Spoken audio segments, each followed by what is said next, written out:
Salut.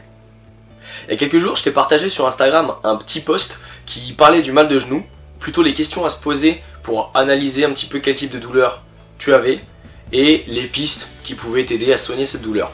Aujourd'hui, dans cette vidéo, je vais te partager comment moi j'ai fait à la suite du premier confinement pour soigner mon mal de genou que je m'étais créé. Comment ça s'est passé? Donc en fait, c'était à la suite du premier confinement. On avait passé 2 mois, il me semble, ou 3 mois, forcément à s'entraîner avec des kettlebells, du petit matériel. On a fait comme on pouvait. Et à la fin du confinement, quand les salles ont ouvert, on a recommencé à coacher, je me suis dit, génial, je vais pouvoir reprendre l'haltéro à fond, reprendre des squats à fond. J'y suis allé progressivement, hein, mais pas progressivement dans le volume d'entraînement. C'est-à-dire que je faisais de l'haltéro tous les jours, un jour arraché, un jour épaulé jeté. Et tous les semi-techniques et tout ça. Et je faisais 5 fois par semaine du squat, en alternant back squat et front squat. Le problème, c'est que pendant le confinement, du coup, j'avais complètement déshabitué mon système musculaire tendineux à travailler sous des grosses charges. Ce qui fait que au bout de quelques semaines, j'ai développé des grosses douleurs au niveau du genou. Et comme un teubé, j'ai continué. Ce qui fait que j'avais des douleurs même en faisant des flexions, donc des squats au poids de corps. Donc pourquoi? Parce que j'avais, donc comme je l'ai dit tout à l'heure, en fait j'ai déshabitué complètement mon système à bosser sous cette forme de charge, cette charge de travail et cette quantité de travail, et j'y suis allé franco tous les jours. Deuxièmement, j'ai une chaîne postérieure qui est de base assez faible, et là à part des kettlebell swing et des deadlifts à la kettlebell, je faisais plus grand chose pour ma chaîne postérieure, ce qui fait qu'elle était complètement inhibée et je m'en servais absolument pas pour tout ce qui est squat et pour tout ce qui est stabilité du bassin, du genou et de la hanche. Donc qu'est-ce que j'ai mis en place pour régler ça? Déjà j'ai descendu mon volume au niveau des squats. Donc mon programme de squat, je suis passé de 5 séances par semaine à 3 séances semaine.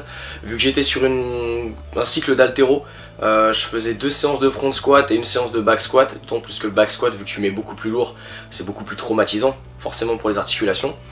Pour mes squats, j'ai viré mes protèges genoux, j'ai viré mes chaussures d'haltéro, j'ai tout fait pieds nus.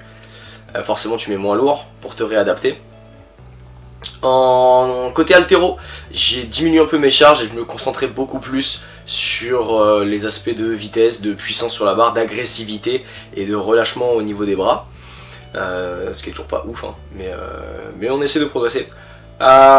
Et du coup, à chaque fin de séance de squat, ce que je faisais, je remplaçais les metcons, ce qui est très très dur pour un crossfitter, je l'avoue.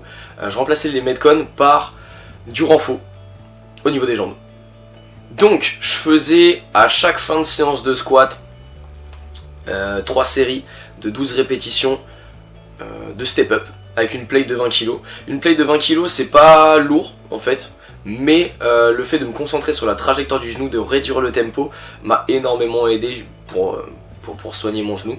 Alors pourquoi les step-up? Parce que le step-up c'est en unilatéral et si tu fais pas de renfort unilatéral, t'as beaucoup plus de chances de te blesser puisque forcément tes deux côtés sont déséquilibrés, c'est le propre de l'homme, on est déséquilibré, que ce soit antéro-postérieur ou en latéralité, et si tu fais pas de renforcement musculaire unilatéral, soit tu vas augmenter dans le pire des cas ton déséquilibre, et là tu vas te blesser, te péter c'est sûr, soit tu vas pas augmenter ton déséquilibre, mais tu vas le maintenir, et donc du coup, auquel cas là aussi c'est la merde, donc fais du renfort unilatéral. Ensuite je faisais du leg curl allongé avec élastique, donc je mettais un élastique entre mes pieds, je faisais du leg curl pour travailler mes ischio-jambiers, qui sont hyper importants, pareil pour la stabilité du genou, et de toute façon c'est l'antagoniste du quadriceps qui est vachement sollicité sur les squats.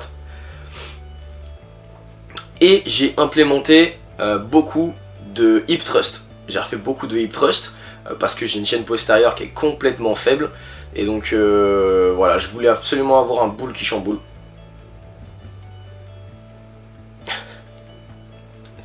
Et le rôle du fessier dans la stabilité du bassin, de la hanche, du genou est quand même vachement primordial. Et sachant que moi c'est un gros déficit et ça l'est encore, je suis obligé de le bosser. Si je bosse pas mes fessiers 2 semaines, je sais que j'ai mal au genou et ça se ressent direct. Donc voilà. Ce que j'aurais dû faire aussi, c'est d'augmenter ma quantité de soulevé de terre que je fais toujours pas assez. Vu que je suis nul et que c'est assez traumatisant et je préférais privilégier mes squats et mes tirages en type haltéro que du soulevé de terre classique. C'est une erreur que quand j'aurai plus de compétition d'haltéro de prévu, je vais réimplémenter beaucoup plus de deadlift, peut-être 2 fois par semaine, du moins en renfo. Donc voilà mon poulet, ma boulette. J'espère que cette vidéo ça t'a aidé, en tout cas ça a pu te guider un petit peu. Si tu as déjà eu ces problèmes là et tu les as soignés, n'hésite pas à le dire en commentaire, à m'envoyer un petit MP, un mail si tu veux, à m'appeler. Non, pas m'appeler, mais n'hésite pas à me partager ton expérience, ça peut être cool. Si jamais tu as des douleurs et que tu sais pas comment t'en débarrasser, tu peux toujours réserver une consultation sur mon site internet. Là aussi on se fait une consultation, on parle un petit peu tout, on regarde tes déséquilibres, on teste différents mouvements et on voit ce qu'on peut faire ensemble pour t'aider à aller mieux. Et sur ce, moi je te dis bonne journée et ciao.